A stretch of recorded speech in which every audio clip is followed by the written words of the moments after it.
This is Mark Zuckerberg, and this is Tech Addicts.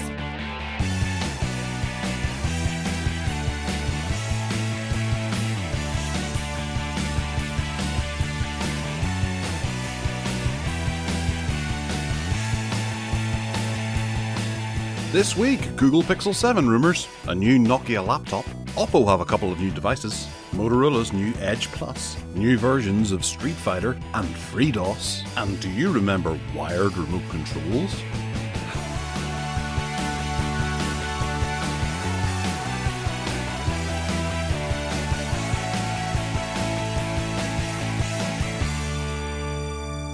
Hello and welcome to this, another exciting episode of the Tech Addicts podcast. I am Mr. Gareth Miles and this is Mr. Ted Salmon. How are you, Mr. Ted Salmon? I'm okay, thank you. And I can't remember the last time I was called Mr. But I acknowledge the accolade. And 2 weeks ago I called you Mr. Did you? Yeah. I'll have to check on that. Hello, yes. The sun is shining, weather report. The sun is shining, there's no wind, there's no rain, and it's a really very pleasant spring day here in North Wales. Welcome all you lovely listeners. How is it in Northern Ireland? It's not too bad, thanks, Ted. It's all right. There's a couple of clouds in the sky, and they're looking at me. It's not a Wick day then? No, it's not a Wick day, ladies and gentlemen. I introduced Ted to this word Wick that we use here. He'd never heard it before. We tend to use it as an adjective to describe not being very good at something. No, is that right? Yeah. Yeah. It's a Wick day. Yeah. So it's not a very good day. Yes, indeed. But we're here anyway. Absolutely, and hopefully we get to distract you from certain amounts of doom and gloom that are around the world at the moment. And I'd like to throw out to our listeners in the Ukraine, I do know that there are quite a lot of you who listen to this show in the Ukraine, and we're thinking of you, and we hope you much with safety in the upcoming days. Yes. All right, moving into the feedback, and Gareth Williams has written in to say, well done both. Delighted that normal service has been resumed with a runtime of 2 hours and 28 minutes and 37 seconds. Yeah, last week was particularly long. I don't even have a reason as to why it was. That was a record breaker. 2 hours 24 was our previous. But it's not like we weren't even talking about like a new launch of phones. Like the Samsung was the week before, and we were talking about those at length. What was there last week that was notable? I can't remember anything, which supports your theory. Yeah, it's just nonsense. Drivel. Anyway, yeah, that'll be right. 2.5 hours of drivel. 2 hours, 28 minutes and 37 seconds of drivel. In the world of uncertainty with disease, destruction and impending war, it is good to know that Tech Addicts can be relied upon consistently provide over 2 hours of quality entertainment. Yes. Thank you very much, Gareth. It's very, very kind of you. Nice one. Good. Number one fan, Gareth. Well done. Terrific. Right, okay. So Ian Watson has also written in of something that I'm very interested in, and I've almost bought a couple of times because my doorbell is a bit wick. Is the Eufy, EUFY. He says of the Eufy, our Eufy, made by Anchor, smart doorbell is set up for human detection. This means that only notifications we get are from people and nothing else. It detects faces and sends notifications with a thumbnail of the face. If it can't see a face very well, it may miss it. But this is the first time that I've had a notification that it isn't a human face. It's detected what looks like a face in the clouds. Did you see the picture of this? That was really funny. I did, yeah. And I thought, I was trying hard to see the picture in the cloud of the face. I couldn't see it at all. Someone else, I think, said that they thought they saw a pig, didn't they? Or something else, anyway. Yeah, it's kind of always the way. I guess maybe have to use Microsoft Paint to point out exactly where the face is. I had a little look at it and I didn't quite see a face, but obviously Anchor have, and I don't. And Ian doesn't actually say that he sees the face himself either, does he? No, I don't think he does. But No. Obviously you've got to point your camera downwards, or at least not including the sky. But I have this built into my Blue RAM setup as well, and there can be the time when you get flies and rain and all sorts of things with the night vision bouncing back off it, and where you get 3 white dots that look like eyes and a nose. It can sometimes identify that, and I've put that down to how it manages to recognise a face. But yeah, it gets your cockles up in the morning whenever you look and go, oh, someone was spotted at 3 o'clock in the morning outside my house. Who was it? And it's a spider or something like that. It's frustrating. Disgrace. Or Yes. fireworks. You don't use these sorts of things, do you? Or searchlights. No, I don't. We at my static. It's a bit pointless, really, because anyway, I won't go into that.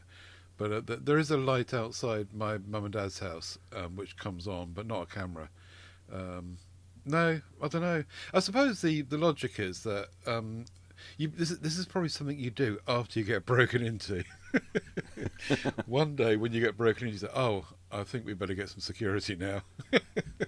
Yeah. Well, it's also handy for other things, because where mine detects a face, it can recognise it and send me a notification to say such and such has walked up the driveway, which is useful, so you can stay away from the door, so you don't have to answer it. Yeah. Depending on who it actually happens to be. Yeah. And you can name your postman. Yeah. If you like.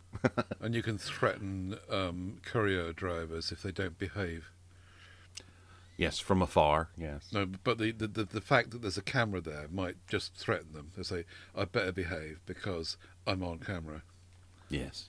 I have a ton of cameras around the place, so and signs, because you have to have a sign to say that people are being recorded. Right. It's I think it's in law now. At least it is here in Northern Ireland, where we have to announce that recording is occurring. Right. Yeah. All right, moving into the hard line for the hardware. We have hardware news, and the first is some rumours about, because we need it already, the Google Pixel 7 and the Pixel 7 Pro. There are some 3D models that have altered dimensions and camera tweaks. Obviously, it's very, very early days for a new Pixel device, and I guess they sort of go on, well, we've done the 6, what can we improve? Let's bring the models in and start playing around with them and see what we can do with them. Now, the first thing that I went straight for is examining the screen to see if there's kind of tapered edges to it, and does appear to be one kind of flat panel on this device that they're looking at here, but it does seem to be quite a small device, so it's maybe more the Pixel 7 as opposed to the Pixel 7 Pro. But I think one of the big negative things about the Pixel 6 Pro that is in almost every review is those tapered edges, the curved screen, if you like. And I think that's one thing that Google need to step away from, because it's the first thing that people have picked up on and said, no, this ain't good anymore. And I think Samsung have wiped that out of their upcoming phone list. Oh, does the Ultra have them? I can't remember. Ted, did you have a look at these? What did you think? You're right. It is early. We're 7 months away from the next generation of Pixel phones, assuming that it's done a year after the 6. But it's interesting to see what people are playing about with. Some of these leaksters have got good track records of knowing what's going on, and no doubt they're paying people in design departments to give them kind of snippets as we go forward. I quite like the look of the one or two of these renders. I like the way that for example, if they're going to stick with that sticky out camera bar on the back, then I do like the way that it's not so clunkily squared and edgy, and it's sweeping round the edges. It makes it feel better. The one at the moment, I think, it just feels clunky, and it doesn't look so fat either. So that's good. But yeah, we don't know what it's going to be. It's so far away, but it'll be interesting to see going forward. What I'd like to see is some of those things that are missing included. And I know they won't include HDMI out, so display port support and all that, because they want people to be in the cloud and online, and that's a bit of a hobby horse. I'd like to see 3.5mm. I'd like to see micro SD cards, but of course none of those are going to happen going forward. So we'll see. I mean, it might be that they're going to leave out any kind of charging port. That would be an interesting one, wouldn't it? That we're assuming that Apple will lead the way on that, but maybe Google will say no, everything is on a Qi charger from now on. Don't know. We'll have to see, won't we? Well, the one of the things that they pick up is that the Pixel 7 is slightly smaller than the Pixel 6 in this render. So it remain, obviously people are liking the Pixel 6, and I think of the two phones that they put out, the Pixel 6 would be the resounding success in most professional opinions. The Pro has a few warts and problems, and even yourself, you said it was just too ruddy big for even the bigger of the hands. So the 6 is the one that people are recommending. So Google must be doubling down on that and trying to make it the success that the former was. Do you think that making a smaller device again would be a better idea? Because the S22 is quite a small device. It is, yeah, and obviously manufacturers are thinking about those smaller devices. Apple certainly has. Have you actually seen the size of the 13 mini? I mean, it's minuscule. It's tiny. It's like going back to a Marshall London's kind of size of phone. It really ever so small. And yeah, they're clearly offering people options, which is great. And everyone else needs to do that. We'll come to Motorola a bit later, but the Motorola thing, they're everything seems to be a 6.7-inch screen still, and they're whacking great big devices. You were talking about the edges of the screen. Well, I go back to the Edge Plus again, the Motorola Edge Plus, and say that you can have a 6.7-inch screen if you wrap the edges around, because then it makes it thin in the hand, and it makes it one-hand usable, in the same way as Sony have done with their 21.9 devices. I don't see why you can't do both. You don't have to have a flat screen, but everyone seems to want now to reverse the trend of these curves and go back to a flat screen. I'm not convinced. If a flat screen means that the device is too wide, then I disagree with it. Yeah. I wonder about the 6A, but this is off rumored that we're hopefully going to be getting another Pixel 6 in Q2 of 2022, and there's even specs that you can view online of what people believe it to be.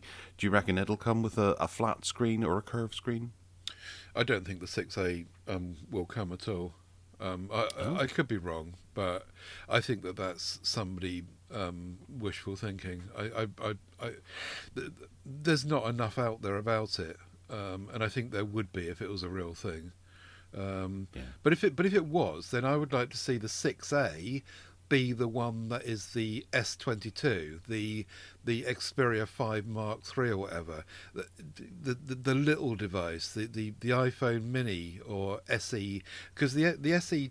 Did you see in the news this week that the pricing on the iPhone SE 2022 is going to start at $300? That is serious pricing. That they're going to challenge Xiaomi and Oppo with pricing like that if it's true. So the point is that if the 6A was a thing, then I'd like to see why not make the A models the little ones, the dinky ones, if it does exist. Well, yeah, that would be a nice thing to do. But there's also the drive that I know that going around looking for opinions and thought pieces on the likes of the Pixel 6 Pro versus the S22 Plus and Ultra, and reasons and real world experiences of people using all three of those devices.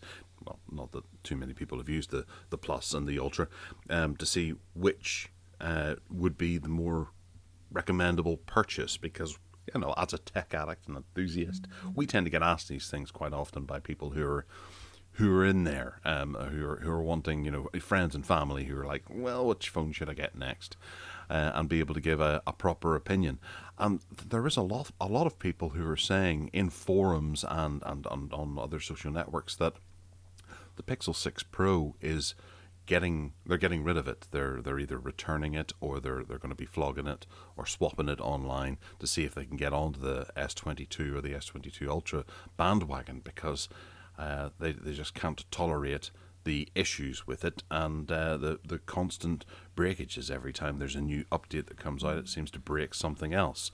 and perhaps this is just people being picky, but whenever you hear things like the Wi-Fi is broken, that really does tend to push people back. So Google would be right to try and do something else, put out another piece of hardware to try and remedy this, where people are maybe returning their device and not looking back, because they're going to have a good experience with Samsung. They have a great track record of putting out less buggy devices at right from the word go. Do you think that? Yeah, definitely. I have noticed this last week the number of Pixel 6 Pro devices that are on sale in our. I know that the MeWe classifies as a very small sample of what's on sale out there, but inside there's loads of them. People are just selling on the Pixel 6 Pros left, right, and centre. Now you can argue that all right, we're talking with a bunch of geeks here who have tried it and now want to try the Samsung, so that's going to be a part of it. But I really don't think that the Pixel 6 Pro, particularly the Pro, have been very attractive as a device to want to buy, especially at like £800 and £900, depending on the configuration. I think people are more likely these days to buy a Samsung, particularly as Samsung devices are, committing on the hardware as well. Sorry, the software supporting now as well. I think it's a compelling argument. I was playing with my Samsung Galaxy S10 last night on my computer with Dex running, and with your phone companion running, and they are in bed with Microsoft. They're in bed with Google. They're all working together, and Samsung are a really big favoured brand, and Pixel devices just kind of sit out there as, I think that they're focusing on cameras, aren't they? No pun intended.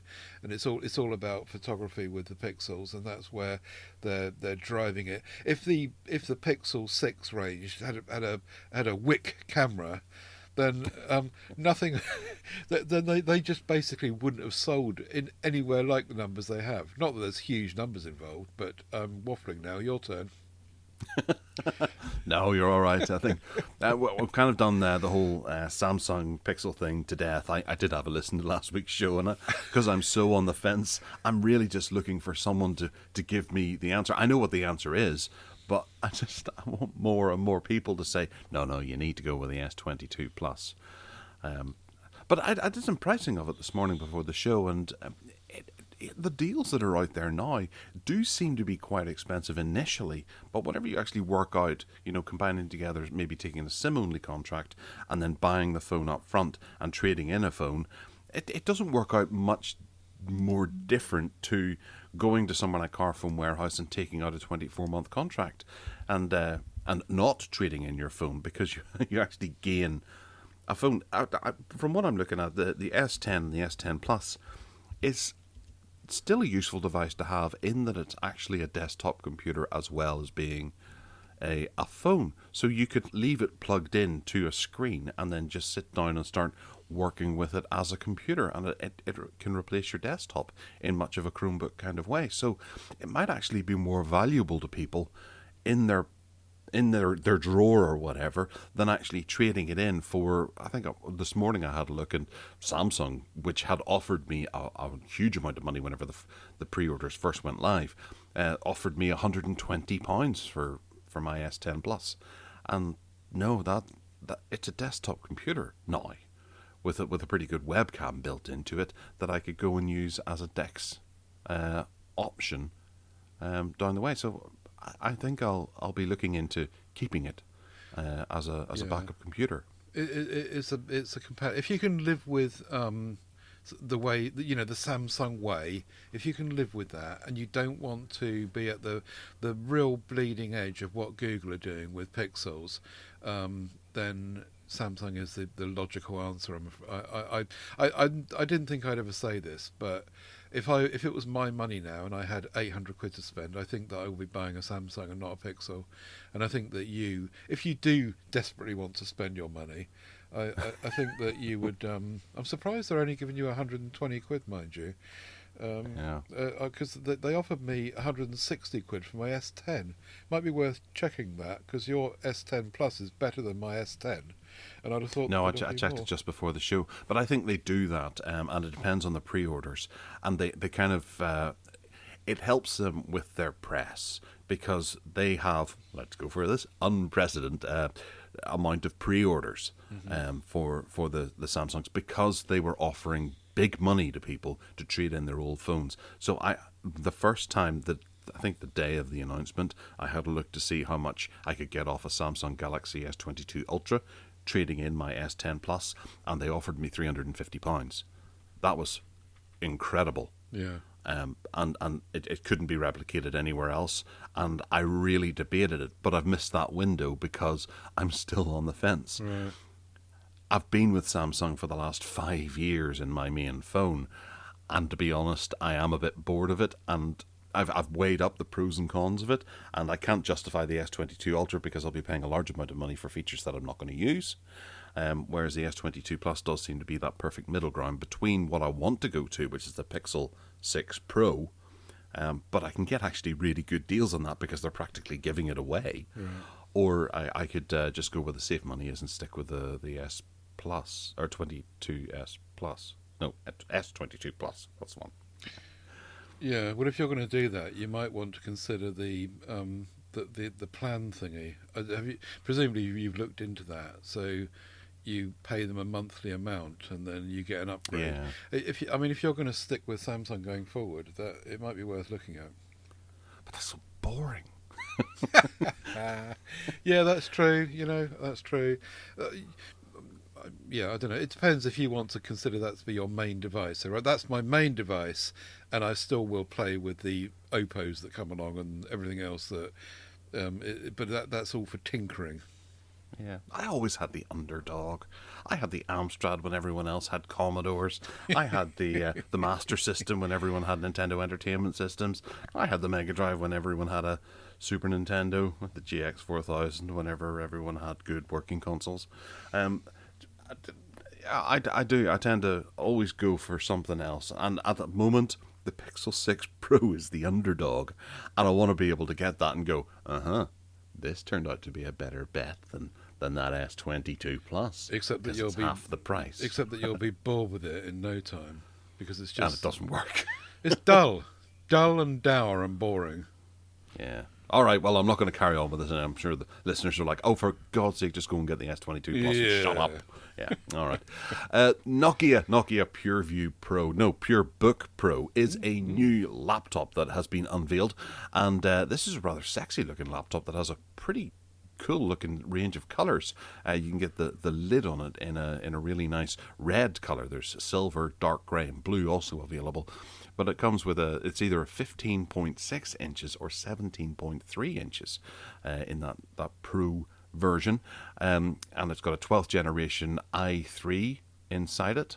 And comes with 8 gigabytes of RAM and a 512 gigabytes of SSD storage. Not a bad looking little laptop there, Ted. Nokia can do no wrong in my book. And this... Actually, it looks like a Dell. It looks like a Dell Chromebook from about 8 years ago, and it looks industrial in design almost, and chunky, and like the XR20 phone, just like really, really solid.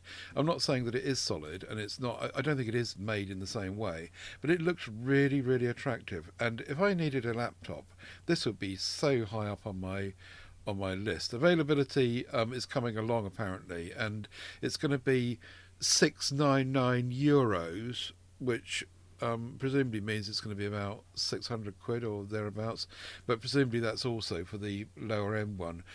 Windows 11 out of the box, 8 gigs of RAM, 512 gigs of SSD storage, micro SD card slot, hurrah. And 1080p full HD screen, of course. It looks really, really nice. I like it. It's a nice big battery. Backlit keyboard on all models. Wow, I really. Oh, it's got a fingerprint sensor as well. Is that in the trackpad? I bet it is. That looks really nice. I want one. There is one thing, a new pet peeve I have with laptops these days. Mm-hmm. and I need them to get past it. I need them to protect it. I need them to do something about it immediately, and that is where the micro SD card slot is, and it's one of those click-in spring-loaded ones. Yeah. Because so often is it the time that you take it out of a bag or do something with it, and the SD card boings out of it. Right. And they are so easy to lose. I'm waiting for that to happen on... Thankfully, I'm not taking public transport at the moment, but it boinged out in my car the other day, and I had to try and reach down onto the floor with my seatbelt on, whilst I wasn't driving, someone else was driving. And I was trying to get it and put it back into my Chromebook. I'd already opened up my Chromebook, and it's gone, oh, hang on a second, your storage has disappeared. Whoa, whoa, whoa, right there, bucko. I'm like, oh, I didn't mean to. It's Asus. They designed it in this way that you can just easily ping your micro SD card out of a laptop. Does it not? Does it stick out when it's in there? Ever so slightly, yes. Right. Because so it's so easy to hit. Right. I'd be fine if you had to use your nail or a letter opener to go and actually get it out, but no, it sits out a millimetre. Ugh. So you do. Ugh, that's terrible. Hopefully this one... And you can't really test those sorts of things before you take it home. No. Well, hopefully this one doesn't do that. And I have not had that on a laptop for quite some time, I don't think. One last thing to mention is that it is... The top is made of aluminium, so... the rest of it's plastic. But if it's anything like the XR20, it'll be solid plastic, and... They're not suggesting that it's a educational class, rough and tumble device, but and it's not cheap enough to be that. But I really, really like it. I want one, even if it is only an i3. And only actually Wi-Fi 5. It doesn't do Wi-Fi 6. Oh yeah, so it does. I wouldn't like to think that too many more laptops being announced these days. I keep saying these days. Now is going to be announced with Wi-Fi 5. I think we should. It's actually a bit expensive, rally the troops. Isn't it? If you taken all that into account, including what you just said about last year's Wi-Fi standard, or the year before even, it is actually a bit expensive, isn't it? That should be like £500, not 700. Yeah. Nice though. Tis naff. Right, okay, so if you have an AMD Ryzen 2000 built into your machine, you're a bit out of luck whenever it comes to Android apps. Obviously, Ted, as we found out last week, perhaps that's why the show was so long, this is only available in the US, if you remember. Yeah. You can get Android apps, if you're lucky enough to live in the US, on your Windows device. But not if you have an AMD Ryzen 2000. They've decided to make a cutoff point for hardware support. Any reason for this, Ted? Because the same reason, I guess, that they've done the same with Windows 11 requirements, which we were talking about before recording today, and the fact that I can't, for love nor money, get Windows 11 on my computer. I suppose, technically I don't know the reason for that, and I'm suspecting there isn't one. Not technically, but there could be. I can't see why they would just purposely cut out a bunch of chipsets, though, from getting Android applications on the PC. I do wonder what the point is, though, frankly. I suppose it's if you're a gamer and you're heavily involved in... you were talking about earlier about your using your Samsung phone as your computer, okay? And yes. Using apps on your computer and... the move towards mobile is what people are doing, not the other way. Maybe this is all arse about face. This is wrong. But kids out there, people out there, particularly in the Far East, are living from their mobile phones, from their mobile devices, not bringing all the mobile stuff onto a desktop situation like we seem to be doing and loving doing. So going back to your original question is, I don't know. Oh, terrific. Can we move on then? I don't know. Are you looking forward to using mobile apps on your computer? It's great to see them working. It's great fun. I was talking about this on PSC last night with this Microsoft Surface Duo here. It's just great fun. And with Dex as well and all that. Seeing it all happening is great. But the real world application of that, I don't know. give a toss, to be honest. I really I try to keep apps and as they're called on desktop, programs and applications to a minimum on the computer, and get rid of anything that I feel that is going to clutter it up, because I'm that old school computer user that if you haven't used it in a while, just get rid of it until you need it again. The more you have running, the more resources that's going to require. I'm with you. And it could end up slowing down Steam, GOG, or any of your gaming clients. Now that's criminal. I'm with you, but I think that the youngsters, the young people, are against us. They want it all to be mobile. I don't know how you could actually sit down and play a mobile game on a desktop PC whenever you have Steam or something like that available. You end up, if you go into the Steam store and their sales, if you were to spend the same amount of money as you were on Google Play for a game, you could actually pick up a much better game on the PC. I know some folks are going to go, hang on a second, no way, PlayStation 5 and Xbox, but spending £4 or £5 in the Steam store on a good quality game will get you much, much, much more than you could get out of the Android store paying the same amount of money. I think part of it is the pick up and go aspect. So you're out and about with your phone and you're playing Asphalt 9 and really into it, and you come into the house and you flick a switch and you can suddenly do it on a big screen. And I don't know. As I say, it's all a bit lost on me. I think we're the wrong age, the wrong generations to be seeing the other side of this, because I'm the same as you. We'll come to this a bit later in another item which I put in about traditional style computing. Oh no, you've taken it out. No, you haven't. It's there. Right. Well, later on. Fair enough. But I'm a young pup. Remember? Oh yeah. I'm not an old fuddy-duddy. You're not 12 though. Or perhaps you are. No, but are. I still have the mentality of a 12-year-old. Yeah. Say no more. Yeah. One thing that kids do love are Polaroid cameras. And Ted, you've brought one to the show this week in a very expensive Nons SL660. This is quite a lovingly built device that can use a vast array of lenses so that your lenses don't go to waste. And you can hook it up essentially to what is the Polaroid kind of square format photography standard. Ted, do you want to try and explain this better? I think that the news here is that you can use any Canon EF mount lenses on the device natively. You can also get couplers to use a bunch of other lenses as well, including the M42. If anyone still remembers what M42 lenses are, I remember using those back in the day. But it's an SLR instant camera. And if you watch, it uses the Fujifilm Instax square film standard. So it's basically a Polaroid camera with bells on, because it's got a proper an SLR viewing prism, and you can use any lenses that you've got that will fit or not fit with an adapter. And if you watch the video, they show them making it, and it looks beautifully crafted and really, really nicely made. One thing that I did learn from this item, though, was that I didn't realise that you could get medium format instant film. I had no idea.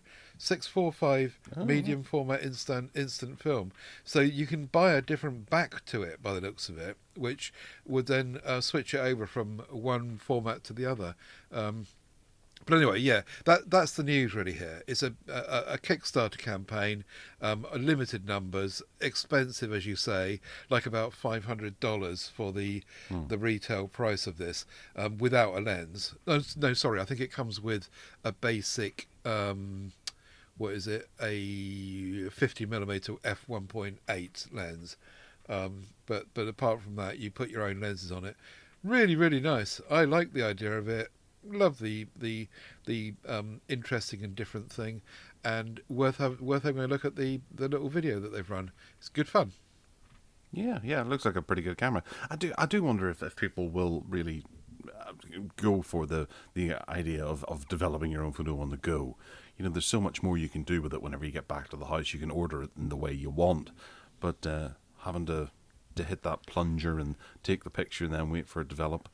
I don't know that's where the mentality of photography is these days.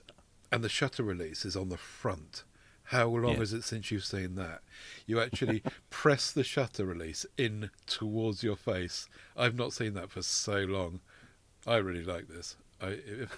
If I had 500 quid, I'd get one. But you do have to pay. You have to pay for film, of course, which is currently about 20 quid for 20.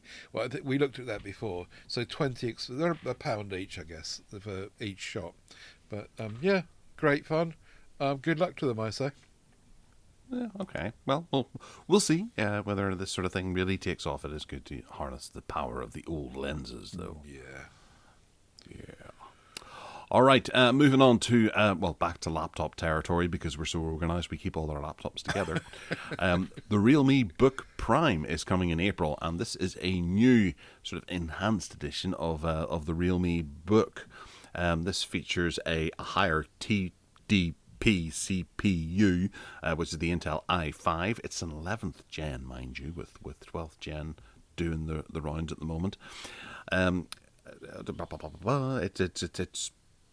512 gigabytes of storage, 16 gigabytes of RAM, and it's priced for China prices, and it works out about around about £600 probably in Great British pounds. Ted, is this something that we should get excited about? €655 apparently it's going to be, and it looks. This is the what they're calling the enhanced edition of the Realme Book, and the news here was when we spoke about it coming soon, like ages ago, like 3 months ago, was that you could run this hooked up Windows experience thing with it, like you can with the Oppo as well. You get this. If you've got a Realme phone, you can do a kind of DeX thing on it. So that was the interesting bit that we were talking about before. But it looks. Apart from that, it looks really, really thin. You compare that to the Nokia one, which is a clunky, chunky monkey, and this is like a MacBook Air, isn't it? Almost. It's really, really thin. And it looks really, really nice. And they've obviously thought about the specs well, and got lots of nice USB-C ports kicking about. Thunderbolt. No HDMI, I'll point that out. Oh yeah, no HDMI or card reader. Oh dear. It has got a 3.5mm though, and DTS surround sound. So laptop, I have noticed that these days that laptops seem to be getting better with sound, and also tablets.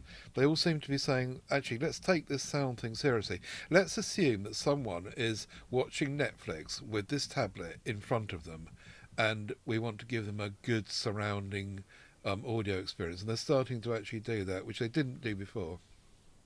Well, it also depends on where you put it too.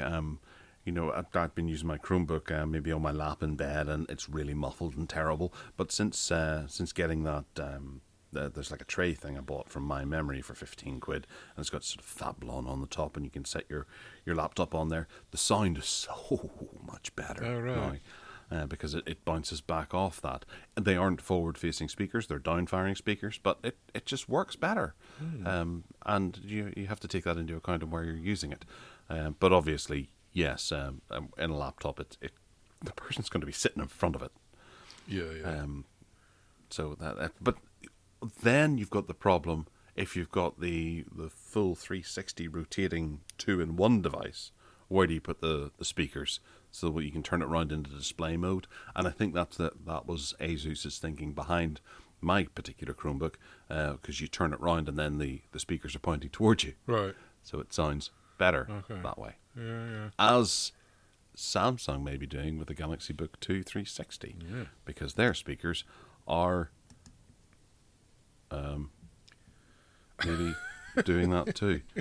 Yes, I believe they are. Okey-dokey. This is which we're moving into. This is the Galaxy Book Pro 362.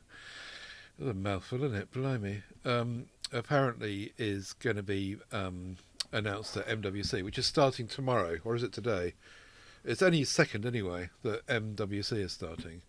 and they don't actually know much about it. For once, they've kept it quite quiet about the true specs of this. But as usual with Samsung hardware, it looks really, really nice. Have you ever actually had a Samsung laptop or Chromebook or anything in that way from Samsung?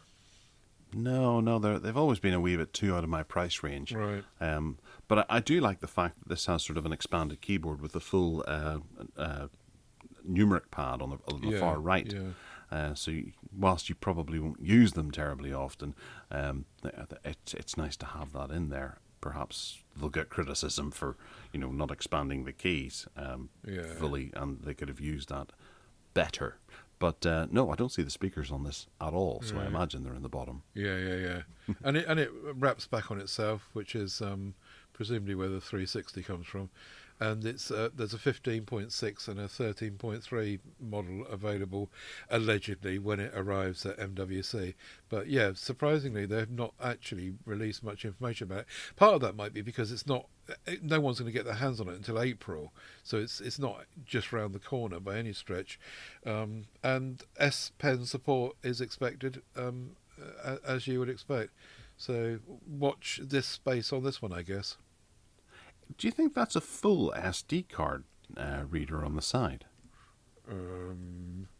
Looking at some of the renders, I did initially think that might have been the speaker on the right-hand side under the USB Type-C and the 3.5mm headphone jack. Then on the left side, there isn't that long gap in the chassis. And I'm just thinking, if it's a full SD card reader, that would be very, very welcome. Because, photographers out there use full SD cards in their SLRs, and then they have to go and get an adapter to be able to put it into the side of their laptop if they want to be able to download the footage and things that they've just taken. And we should actually be seeing devices with more influence in having more than just a micro SD card, because those are rarely used outside of it. You can carry an adapter if you like to put your micro SD card if you have that kind of connection or storage method on whatever it is you're using, but SD cards do still seem to be the more sensible option for devices to have. I think that might be a speaker though, because if you look at if you click on the other link that I put in the recording notes next to the one you're on, which goes across to GSM Arena, look at the bottom picture there, right down the bottom, the last picture, and you can see the long slot on the picture on the left, but on the right hand side, the picture next to it, there is what appears to be a micro SD card slot. Do you see where I am? Yes, and I can see the speaker. It's on the bottom there, right near the edge. It's those pinhole ones. Oh, okay. So I don't know what that long slot is then, but I think that picture shows a micro SD card slot. Personally, that does look like an SD card, though. Yeah. I don't know what it is. I'd be really impressed if it was. If it had the full numeric pad and both micro SD and SD. It might be another speaker. Okay. I don't know. We're speculating. Yes, we'll find out in the near future, dear listener. So moving on to something a bit more topical is the Oppo Pad 2022. This was unveiled quite recently, and we will be seeing more about this on March the 3rd when Oppo bring it to the world stage. This is an 11-inch tablet that has a resolution of 2600 by 1600 with 120 hertz refresh rate, a Qualcomm Snapdragon 870 processor that I'm sure will get criticized because it's not the latest processor in the world. It also has 6 of those gigs of RAM, 128 gigabytes of storage, 256 gigabytes of storage. There is also an 8 gigabyte of RAM version, which has UFS 3.1 storage. It doesn't mention the Wi-Fi connection. I don't think. I had a quick browse down this earlier. No, it is a Wi-Fi 6. Okay. And there's an 8,360 milliamp hour battery. It's a good looking device, this, and has a little clip-on keyboard, as so many tablets tend to have. Ted, you interested in this? Yeah, it looks lovely. It's an absolute Samsung clone, isn't it? If you look at No, it's not. It's far from it because it says Oppo all over it. Look at the design on the back. If you look at that keyboard, that is so Samsung. It's just it could be the one that I had with my Tab S4. It looks so familiar. Anyway, laying that aside, it looks like a really, really nice tablet, and I'm sure that they'll do really, really well with it. They're talking about only $360 to charge for this, and which this is what Oppo do, isn't it? They just undercut everyone else, and they make something really, really nice. You've got the Oppo Pencil support with it as well. And a magnetic attachment, so it's just they're just trying to challenge Samsung, I reckon. Shame about the Color OS, which they seem to be sticking with, but there you go. You love it or you hate it. As I said earlier, you are used to Color OS, aren't you? Because you use Oppo devices. I do, yeah. I do quite like it. It's not my preferred method of Android, but then it's difficult to get stock Android on any devices now. Coming out here, there, and everywhere. There seems to be some sort of influence to differentiate it from all the other devices. So, do you know a stock Android device that you can buy today? A stock Android device, Nokia. So, I wouldn't say that. Yeah. Well, the Nokia Tab 20 or T20 has influences on it from Nokia. I'm talking about the phones. Sorry. Yeah. But okay. On the Nokia phone, we were saying last night on PSC that I reckon that Nokia is the closest anyone can still get to what they used to call vanilla core Android experience. Even Pixels have gone away from it. But you're right, on the Nokia T20 tablet, Nokia have bundled some of their own tweaks into it, more so than on the phones. But on the handsets, the phones, yeah, Nokia with the Android One devices anyway. That's the closest you're going to get to stock, inverted commas. Yeah. So you may as well sort of double down and go for the influences you get from various other devices. Obviously, we embrace them quite happily from Samsung, and there's no reason why Oppo couldn't be embraced as well. My wife used the Oppo Find X3 Lite for a good amount of time, maybe about a year since it came out, and has only just moved over to Samsung with the S21 FE, and she's quite content. I don't think she noticed any particularly big jolt moving from one to the other because they are much of a muchness. Right. It's where I tend to get lost in settings. You're trying to find a setting where you think should be, a display setting or a I don't know, some sort of battery setting, or turning on the percentage in the notification bar, or just little things like that. That you pick up a phone like an Oppo or a Samsung, and you just can't find the blooming thing, and you have to try and search for it and hunt around. But as we've said before, anyone keeping a phone for 2 years, like your wife, she'll get to know where those things are, and she'll get used to the system.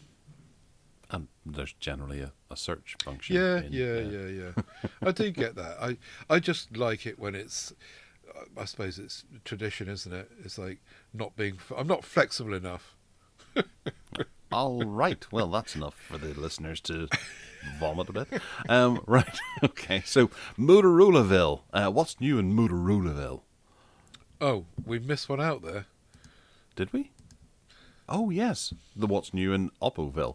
The Find Well, you started X5. talking about it. I'd already opened it and I thought, we've covered that because we're talking about the Find, but obviously not.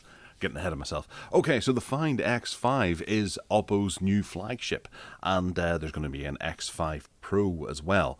They will have some rather nice Hasselblad natural color calibration features that are built into it as well. But again, the criticism will be that they are running the Snapdragon 888 as opposed to the newest, latest and greatest. This is a flagship.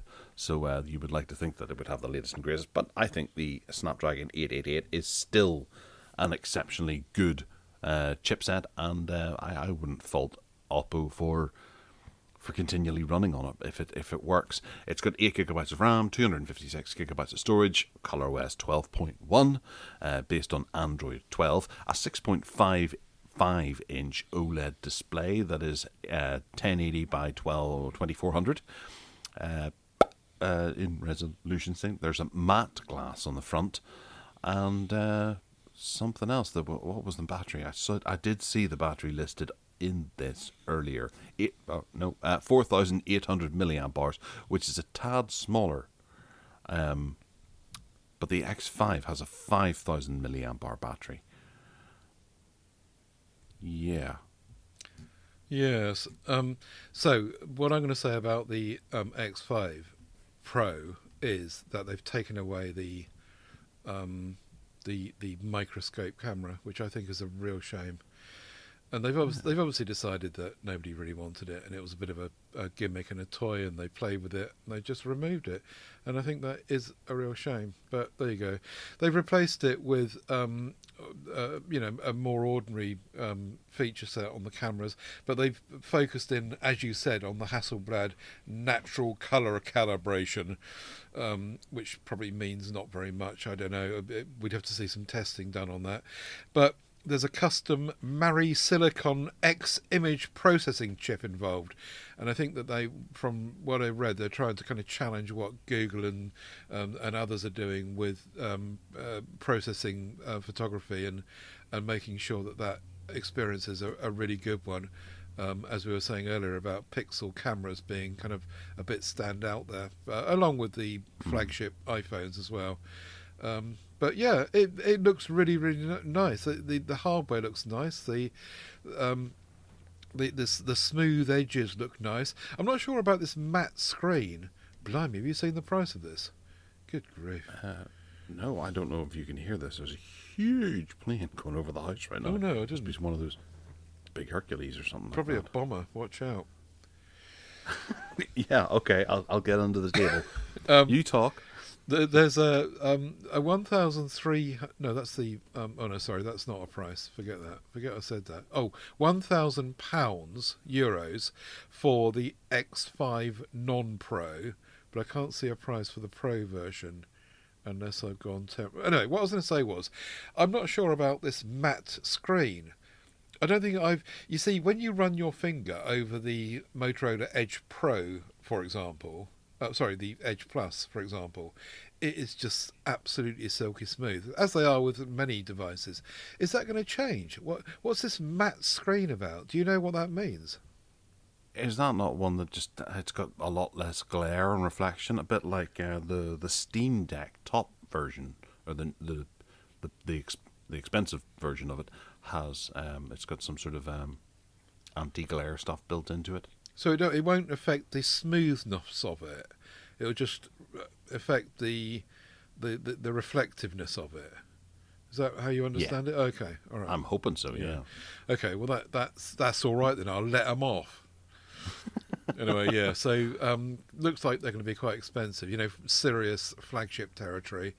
And I want a microscope camera, please, Oppo. Yeah. Yeah, I'm a bit concerned about this plane. It seems to be circling. Oh dear, Maybe they've forgotten something. They're turning round. So there's an RAF base quite close to me. They forgot the bomb. But it sounds like it's coming back. Yeah, they must have left the peanuts or something behind, or the catering or something in on their way back to get it. Yes. Right. Can we go to Motorolaville now? Yeah, sorry, I stood on your previous. The Motorola Edge Plus 2022, as opposed to the Motorola Edge Plus 2020, which is the one I've got, is going to be called the Edge 30 Pro outside of the USA. Okay, so keeping up at the back there. I have prepared a page, which we'll link to in the show notes, of the Motorola Edge Plus 2020, which is mine, against the Motorola Edge Plus 2022, which is also called the Edge 30 Pro. And as I think I said before, the only advantage of getting the the new one, is price. So the first one was over £1,000. This one out of the gate is going to be about 650 probably, or it might even be 599. And the other advantage is that you get a side-mounted fingerprint scanner, and that to me is a big plus now. I've changed my mind on that, and I think that it's a better idea. I used to say that under screen was all right and on the back was all right, but actually I'm coming around to side is best these days. So it's got the full suite of Ready for support, unlike mine, so I guess that's a third advantage. But everything else is not as good. So you have got the the Qi charging. You haven't got a 3.5mm audio jack. You haven't got a card slot, which to be fair, you didn't have on the Edge Plus 2020. You had it on the Edge 2020, but they've kind of taken it away. They've also taken away the 3x optical zoom completely. They just removed it, and that to me is, it's an OIS 3x optical zoom. It also had an 108 megapixel f1.8 main camera with OIS, and they've removed that, put a 50 in instead. They've just the cost cutting they've done here, I think, is just too much. And I know that there's no doubt that they're going to be saying that we'll sell more of them if they're £500 rather than £1,000, which is a fair point. But I just think that some of it's a step too far. I am impressed though that they've got wireless charging, which they hadn't done with the other Edge models except mine. And it is also a flat screen, which we come back to, having spoken about it before, which makes the whole device much wider and bigger and just feel like a great big lump, as opposed to a sleek device like the Edge Plus 2020 was.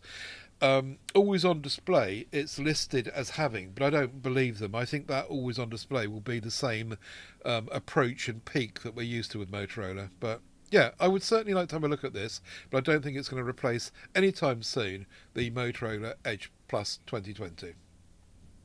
Fair enough, yeah. It's interesting to see what Motorola are doing, and hopefully they'll carry on with it.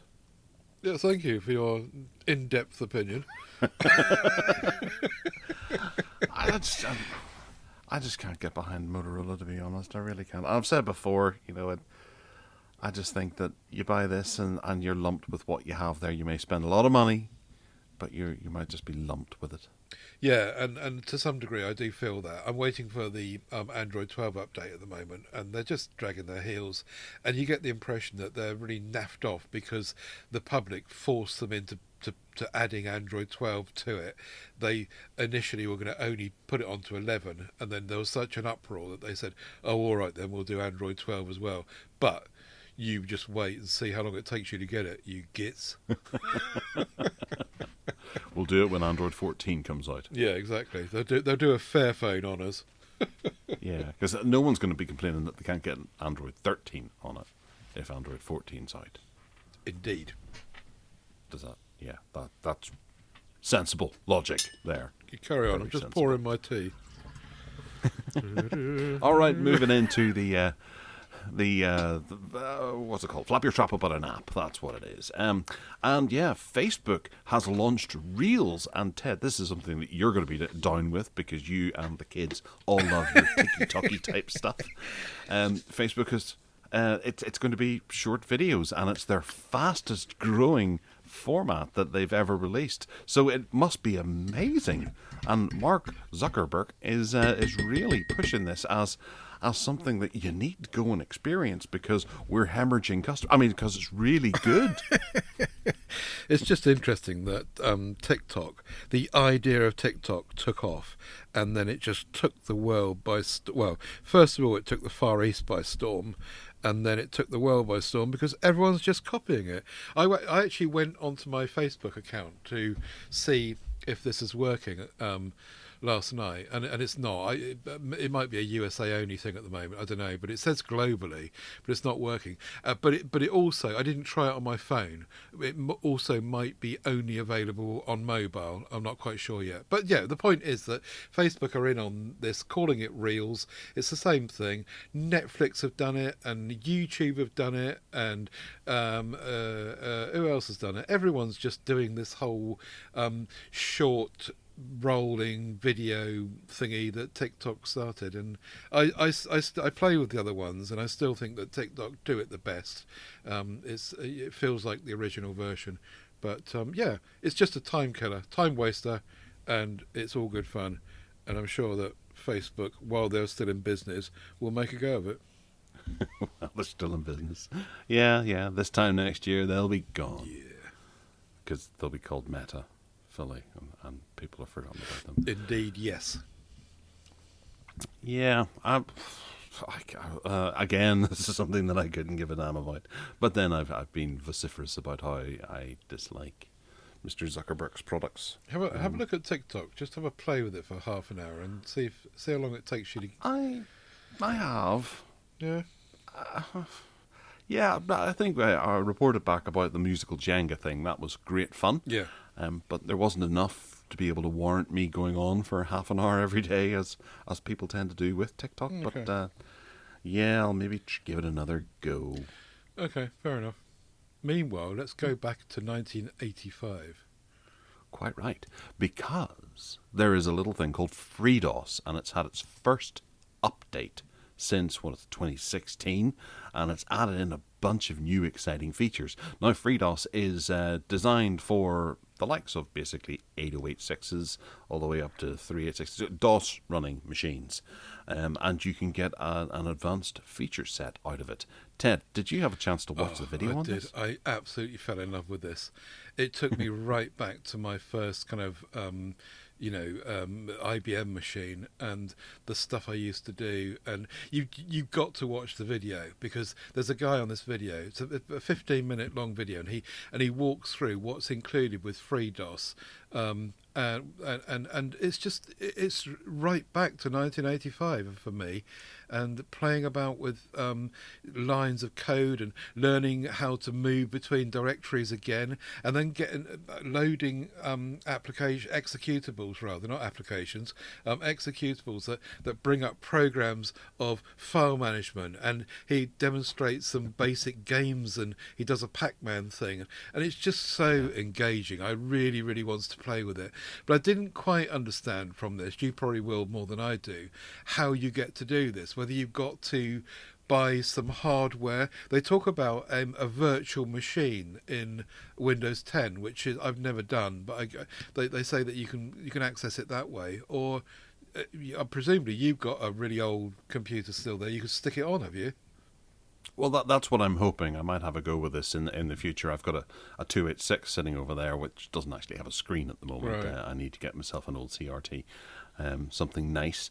But I do plan on getting an 086 as well at some point in the future, if I ever have space to store it. Mm-hmm.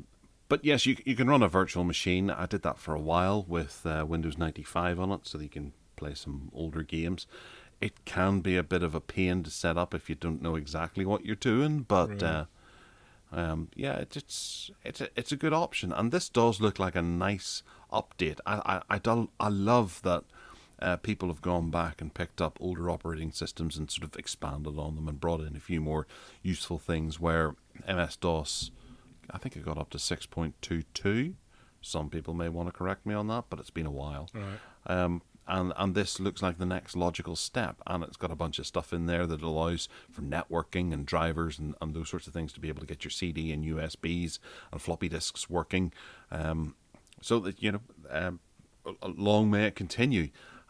For those who likes Amstrads as well, you've got Parados, and there's SimBOS as well, that are other operating systems that add a large amount more configuration to older hardware.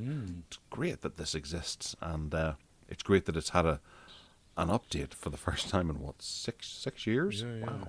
It looks really, really good fun. It took me watching that video took me right back, and I thought, oh yeah, those were the days. I used to love playing about with that. and I want to do it again, I find a computer that lets me do it. Well, they're getting harder and harder to get. I tried to get an old Amstrad over from England recently. I bought it on eBay, and the person said they'd ship it to me, but it was at the time that there was the heavy good vehicle fuel scandal and all that kind of stuff at the end of last year, and I was getting quotes of about £200 to get it couriered across, which was a bit too much. And even at that, it would probably arrive and damaged and things like that, so I just had to let it go. And the person was not best pleased, despite the fact I paid them for the unit, and that I just, I think it cost me a tenner or something like that. But it's hard to get these old computers nowadays. But if you do see them, pick them up while you can, it'd be really and good. send them to me. It'd be really good fun to just have one sitting in the corner, and you think, oh, I'm a bit bored today. I'm bored with my Evercade. I'll go and have a look at that, and turn it on and fire it up and just fiddle about with it. Not to do anything serious that we're used to doing these days, but just great fun and nostalgia. Yeah. Well, great old things. Speaking of great old things, Street Fighter 2's sequel, Street Fighter 6, has been confirmed by Capcom. There is a Street Fighter 3, 4, and 5. I think I remember having 5 on the PlayStation. And I don't remember there being a Street Fighter 3, but I do remember there being various different versions of Street Fighter 2. I'm a bit out of touch with Street Fighter. I never really liked the Street Fighter games that much. Oh, I did like them on the SNES, but yeah, that's where I played the Street Fighter 2 on the SNES. yeah, but I think they made it sort of overly complicated with sort of championship editions and all these other kind of arcade enhancements and things that they put into it. It got away from the core logistics of what was happening there. Logistics in Street Fighter games. Ted, you would be excited about this then? I'm not sure really. I as you just said, it was nice to see it in its simple form, and they do that overcomplication thing with lots of these. I was telling you before about the Tetris on the Nintendo Switch Lite. And I turned this Tetris thing on, downloaded it, and I was completely lost. It was nothing like the old proper Tetris. And I fear that this probably Street Fighter 6 will be nothing like Street Fighter 2. And if you look at the video running of some footage of it, graphically it looks really, really polished and well done. But doesn't that take away from... I suppose if we're retro gamers, then young people are going to say, "Oh yeah, this is great. This is what it should be like." And they'll look at the Street Fighter 2 on the SNES, and they'll say, "How on earth did you play that?" in that very tone. But yeah, the graphics look really, really impressive with lots of shadows and yeah, it looks really, really good. But I'm not sure that I'd want to play it, frankly. No. I think with the as you say, the controllers nowadays there's far too many buttons and headaches of button combinations and things. I remember mastering a couple on Street Fighter 2, and that was enough. Yeah. I had a friend who had it all done, and he sort of completed it on every character and things like that, and knew all of them. And he would tell me, "Do this," and he'd spit out a couple of buttons, and I'd be like, "What was the third button again? Sorry." Yeah. By which time the match is already over. Yeah. Well, the fight is over. Yeah.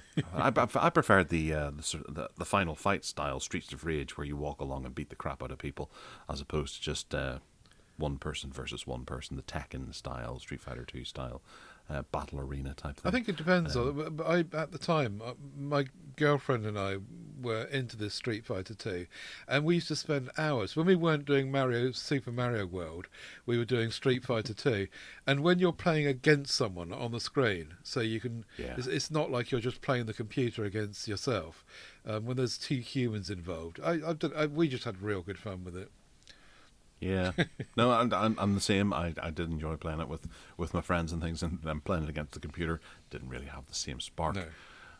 So you need to have buddies. But then there's the Everkid VS, which is a bunch of these sorts of things, and you can play it with your buddies that way too. I noticed that it just arrived in America this week, because they had not had it up to now, and yeah, it's on sale over there now. Yeah. I haven't turned mine on in a wee while. I did turn it on the other day and thought, right, I'm going to go and get myself a drink, and then came back about 4 hours later and went, God, I have to turn it off. And just got waylaid with other things, which is a thing that happens to adults, isn't it? Or is it just me? Well, adults that live with other people, yeah. Yeah, bastards. Right, okay. Moving on. Google is getting rid of a little feature that's built into Chrome on your Android device. I do remember this popping up a couple of times and asking me if I wanted to decrease the amount of data I was using, because there's a data saver built into Chrome, and they're getting rid of it. They are. And it was designed to help folks, I suppose, in the Android One kind of way, designed to help folks who maybe had data, low amounts of data or crap signal and that kind of thing, or just poor mobile infrastructure to connect to be able to scale down websites so they're not bringing as much information down the data wires to your device, so you could have a better experience online without having to download most of the bloat. I don't think I ever noticed a difference between turning the data saver on and not having it on, but I guess in the days of VPNs and that sort of thing now, people can skirt around seeing ads and that sort of thing more easily. Ted, do you use the data saver? I don't, but I have been offered it, a few times. Typically, when you start up a new computer, a new phone, and you start using Chrome again, and it might just pop it up once, then you say naff off, and then it goes away and you don't see it again. But yeah, I think it's just because that they've decided that everyone's so well connected that they just don't need this anymore, and it's just complicating the whole situation, having it in there and taking up their data, running it, and blah blah blah. So yeah, I never used it myself, but I think that there was light versions of things like Opera. Do you remember that? There was full fat Opera, and you could get Opera Lite or whatever it was called. And back in the day when I was using that on Symbian phones, you did notice the difference with that, and you did save quite a lot of data doing those sorts of things. But I think they're probably right. These days, you're just not going to see that. I mean, maybe in the middle of developing countries or something where connectivity is still not perfect, not even anywhere near perfect, perhaps they will be affected by it. But for most, I don't know what the percentage is, but most of the world are going to be not needing it. They're probably right. Yeah, and at a time when websites are getting more and more complicated and advertising is getting more and more difficult to avoid, and also it's coming through in apps more so. Say, for example, IMDb is a perfect example of an app that is littered with advertising. The Internet Movie Database, that is, for those who aren't aware. Using the Chrome experience of IMDb is vastly superior to using the actual app itself. And even folks like myself who run ad blockers and pie holes and things that try to block the app at source, apps allow for the advertising to come through in their code that they're downloading. So it's actually getting more and more difficult to block the ads that are in apps, which is frustrating. So I think they're getting wise to the small portion of people who are out there using ad blockers and more thorough blockers as well, like the pie hole, just to get their rubbishy ads at them. And I can understand the need for them, but the actual amount of them is just a bit frustrating. Mm-hmm. Come up with something else. Do something else. All right. Well, that pushes us into a Chrome zone, because Ted, you've got some ChromeOS ChromeOS news to share with us. Tell us about the animated screensaver. Yeah, it's not very exciting. If you're running ChromeOS 1, don't then. Sorry. Oh, don't. Don't then. then. Okay, then I won't. No, do please. If you're running ChromeOS version 100 or higher in developer mode on your on your Chromebook, then you can get this animated screensaver thingy coming up. It's not very exciting at the moment because there's only one screensaver, and it's this bunch of kind of photos on a washing line, and that's all it does. And you also need to throw a flag to do that, so you need to kind of be in on the whole developer thing. Anyway, it's a sign of things to come. Apparently, they're going to try and not sell this, but encourage developers to make their own screensavers in a kind of Samsung theme type way, and you can eventually there'll be a load of screensavers you can use on a Chromebook. More interestingly, probably will be the password thing, whereby what Google have done is that they've set up. They've realised that their password manager is really, really clunky and basic. So essentially, if you use the password manager built into Chrome, then it offers to save you a password, or you can change the password to one of your own, and you just save it, and that's it. If you use a proper password manager, an app or a program, then you get all sorts of other options, like being able to make notes to it and titling your saver and the password, and just it's more of a kind of rich experience in terms of what you can do with it. And the basic line there is that Google have decided they're going to extend their password department inside Chrome to allow people to do that and to manage it a bit more properly. So that was that one. And the last one is that Google have applied for a patent for a rotating keyboard. So a Chromebook with a rotating keyboard, right? So bear with me. On one side, you open up the Chromebook, and the keyboard is where it normally is, but you can turn it round through 90 degrees. And I was trying to work out why on earth, what's this about? And the answer, I think, is that it's for artists and people writing on the screen with a pen, a pencil or whatever. And it's so that it allows for left-handed users and right-handed users. So if you're right-handed, you can turn the keyboard one way and it's facing you, and the screen is on the right-hand side for you to use the pencil. And if you're left-handed, vice versa. Turn the keyboard round the other way, and then the screen is on your left for your left-handed pencil work. And that's it. So I'm not sure if they're ever going to do anything with this. It's a patent that's been kicking about, waiting for putting through the books apparently for a year or so now, and it'll be quite interesting to see. But yeah, fancy one of those? I don't know. The patent makes it look like a pizza box. Really. Yeah. With a keyboard where the anchovy should be. Bizarre. Yeah. I don't think we'll ever see that probably. But it was just a funny thing that they've obviously decided to throw through the patent system. Yeah, just before anyone else does. Yeah. Yeah. Flip. The screensaver seems like a nice idea. I'm taking it the pictures are ones from your Google Photos as opposed to stock pictures of someone else's dog. That the screensaver thingy photograph was taken from About Chrome, the Kevin Tofel's website, but I did have it up and working on my Pixelbook. I just didn't take a screenshot of it. But yeah, it does work. It works on my Chromebook. Yeah. What do you mean by a dog? Oh, there's pictures of dogs. Okay. Well, no. The point is that that's the only one there is at the moment. That's it. So, in what they're going to do is when they develop it in time, they will allow you to rotate your own photographs through those things on the washing line on that particular screensaver. But that's only one screensaver of what they hope will be hundreds, if thousands of them or whatever. Yeah. These planes are still flying around above the house. I'm thinking that something's happening. Maybe.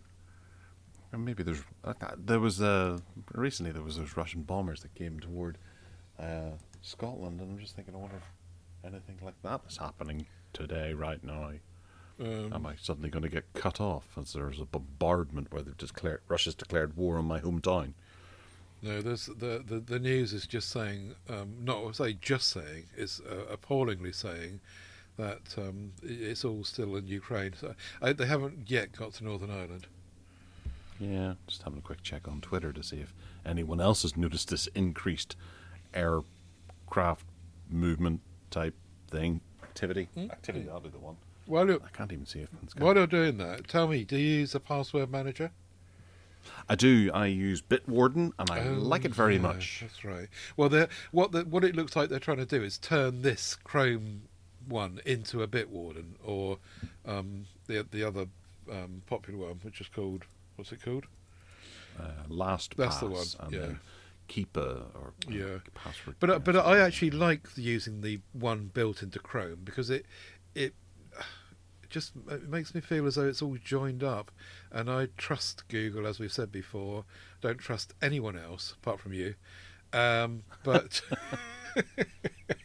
but I just trust Google, and I'm okay with that. And the more Google stuff gets pushed out, the more I'm on board with it. But you know that already. Yes, I do. I'm aware of that. Yes. All right. Yeah. So next up is Hark Back, where Ted, you have. Oh, I didn't have one of these now. You didn't? I didn't. No. I came after this. Wireless was all the rage in my day. Okay, my Hark Back is wired remote controls.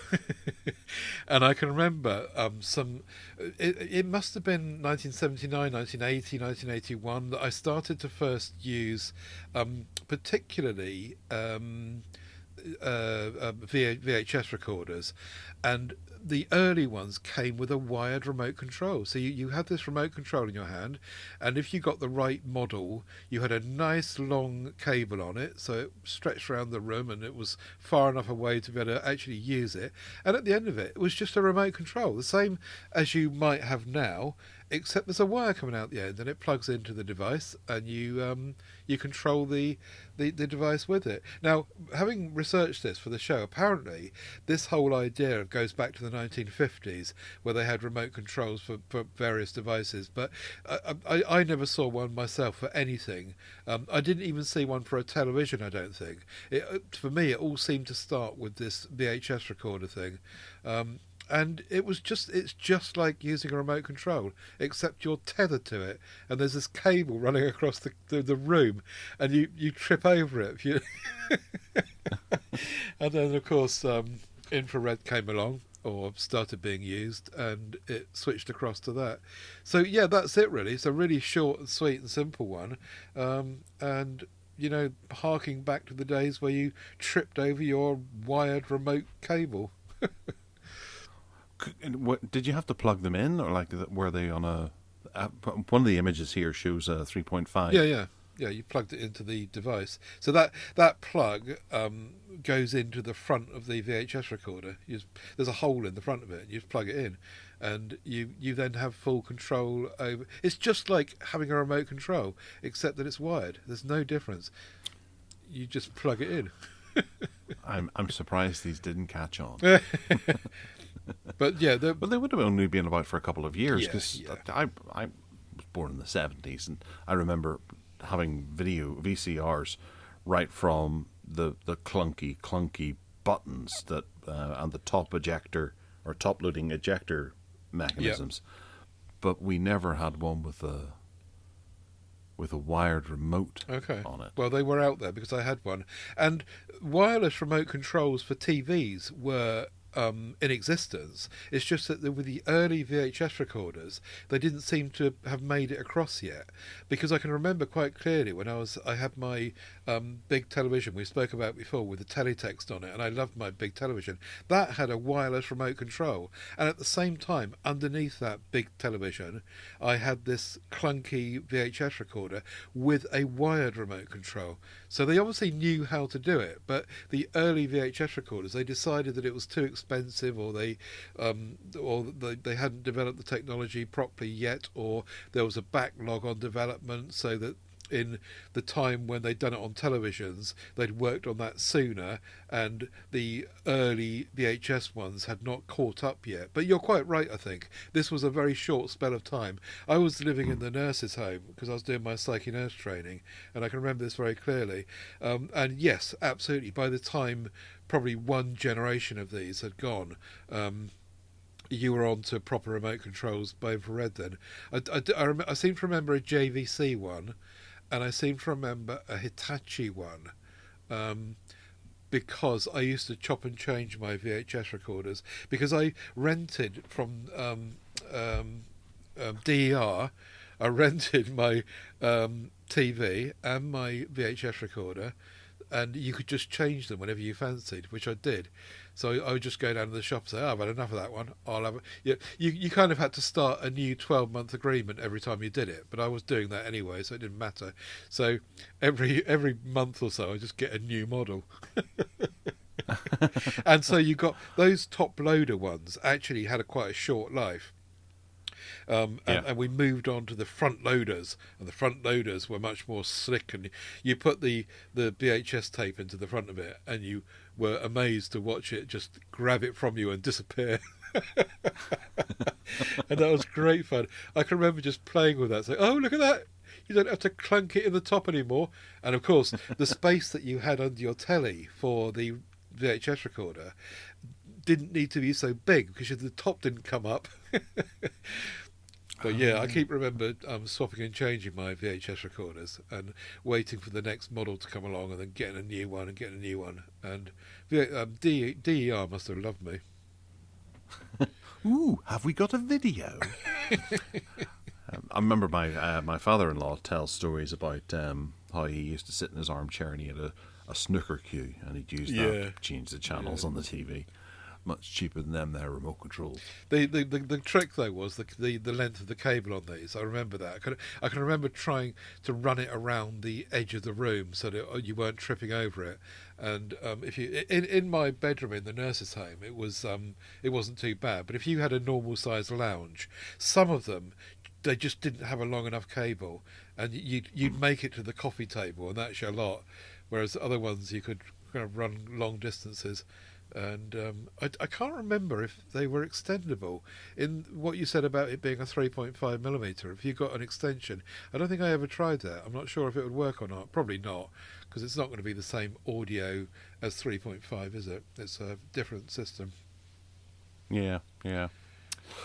All right. Well, moving into cheaper things, because cheapy things are good to find, especially this time of life.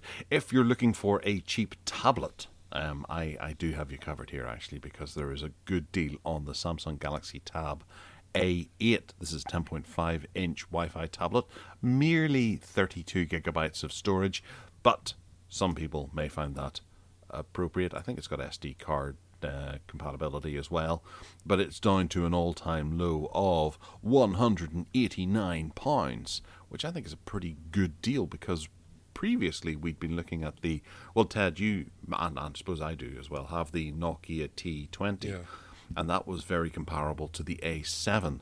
Now this is the A8 for in and around the same money, although it has a lot less storage, which is a bit of a pain in the bottom. But it's got 4 gigabytes of RAM, it's got a 10.5-inch screen, Wi-Fi, 8 megapixel camera, 5 megapixel selfie camera, 2 gigahertz processor speed, it says there. It doesn't give too much information here, but I think it's a fairly decent tablet for a youngster or for just a little bit of casual browsing. I would agree, yeah. I wouldn't want the 32 gigabytes, but the rest of it would be absolutely fine for most people. I'm trying to find micro SD and see if it's there, but I can't seem to get to the data on that. So I won't answer the question. No question was asked, but it does come in a pretty pink colour, Ted. Just very nice. Isn't that pretty? Yeah, lovely. Okay, Anchor Soundcore is next. My much visited Motion Boom, which I haven't had, but I would really, really like to have, is reduced at the moment to $67.99 from $89.99, and it sounds like it's a really good one. I have got another Anker speaker which is just super. The Motion, is it Motion it's called? Yeah, I think it's called the Motion Plus. That's right. But this looks very similar in respect of having a 24-hour battery life, which is great.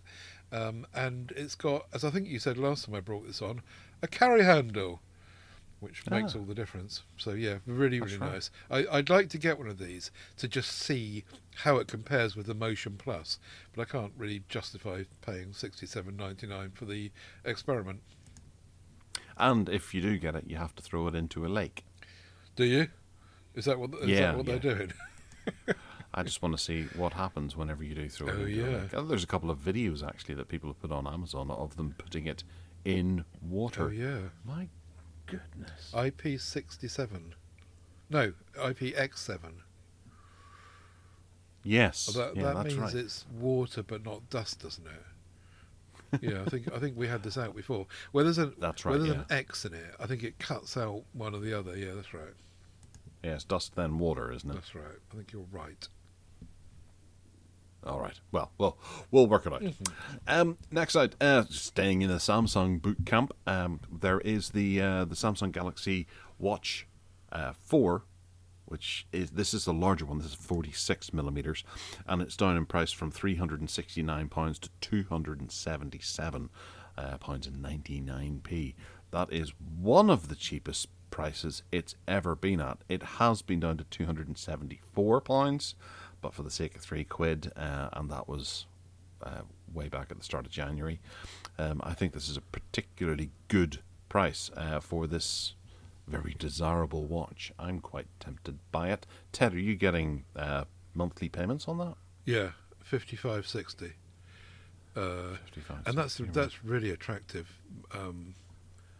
A watch, and another reason, like we were saying earlier, to be in your dilemma of what phone to get, to be in the Samsung camp, because if you've got a Samsung phone, just all of this will just work beautifully together with it, and this is the whole kind of Apple argument, isn't it? If you're going to get iPhone, then get everything else Apple, because it all just talks together nicely. And I'm sure this is the same. That looks really, really attractive. I do like the look of that.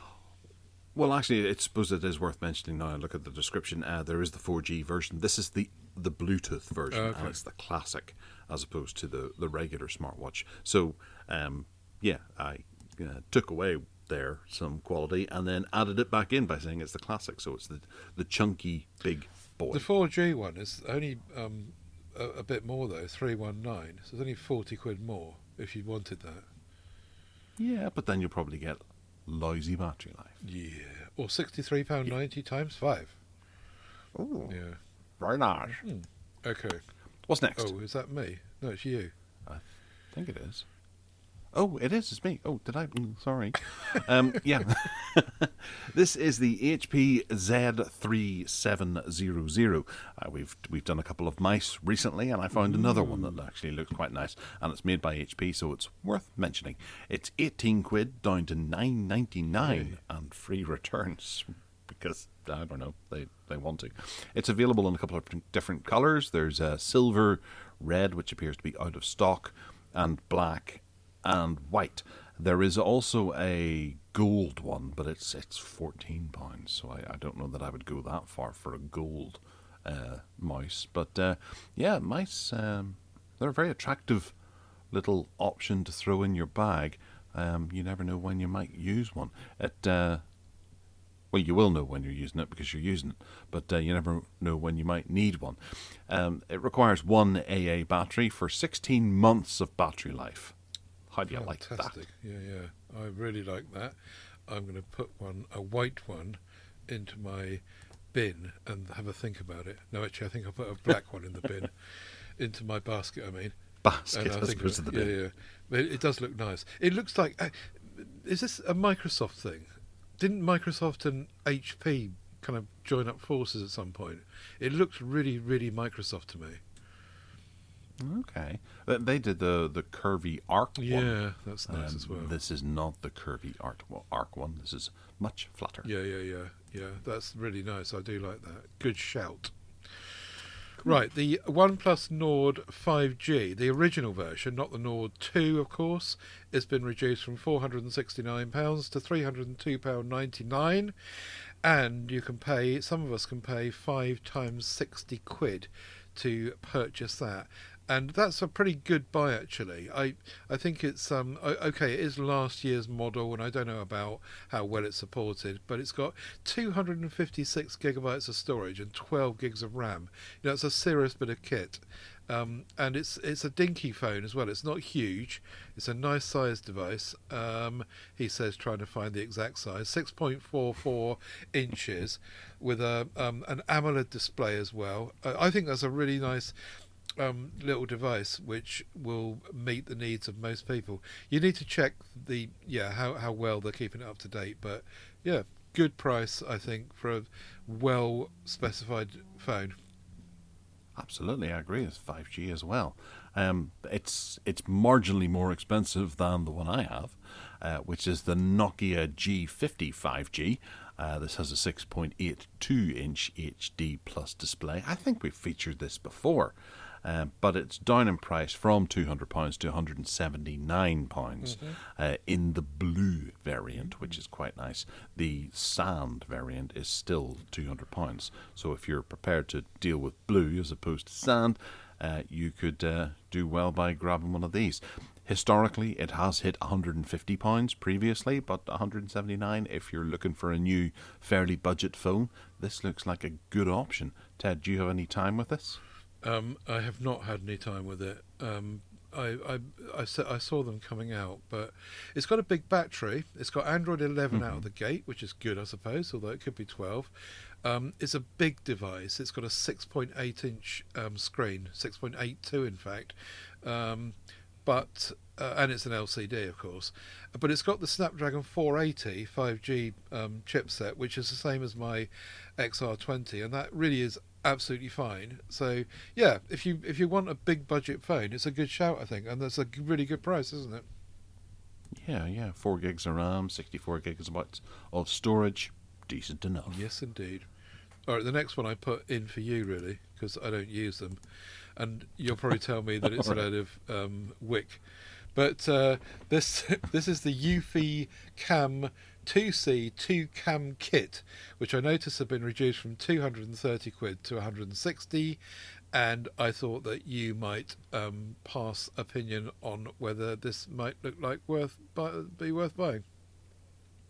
No, I do fully encourage people to look at these options, because it doesn't come with those monthly subscriptions that you see with so many other devices out there at the moment, the Ring cameras and Argos and those sorts of things, in order to back up your footage outside of an SD card that is frequently unreliable. You can get this, and it comes with a HomeKit type hub that will collect all of your information and keep it there. It's not connected to an online storage or subscription at all. So where Ian mentioned early on in the show about his Eufy doorbell as well, it would hook up to this as well, and everything can be centrally located. So if you trust in the brand and stay with Eufy is anchor, you can get all of your bits and pieces on the one ecosystem without a monthly plan. And getting any of those a bit cheaper than what they were. So far, that was $230, and it's down to $160. That's a saving of 30% or 70 quid. Very, very good option there. They look very attractive. They look nicely designed, don't they? Although they look very round-edged designed in an Apple kind of way. I'm not quite sure how you attach it to the wall or the ceiling or whatever you stick it on. Yeah, there can be all kinds of different methods. I got one from, was it Moobox, I think it was called, and it had a really peculiar way. There was like a very small half a ping pong ball that you attach to the wall, and there's a magnet in the back of the camera, and then it clicks to that ping pong ball, which is made of metal, and then you can aim it around and for a couple of months, it was quite well magnetized and would stick there, and you could point it in different directions. But now the magneticism has gone somewhat, and whenever you put it on that, it just slopes straight back down and ends up looking at the ground. Because because you'd have to take it off the wall at some point to charge the battery, wouldn't you? Yeah. Well, that was the handiness of the magnetic thing. Yeah, You could just pull it off, take it in, charge it up for a bit, and it lasts for a couple of weeks. Yeah, it's interesting to see what's happening with home security and the levels that certain manufacturers are going to try and get a good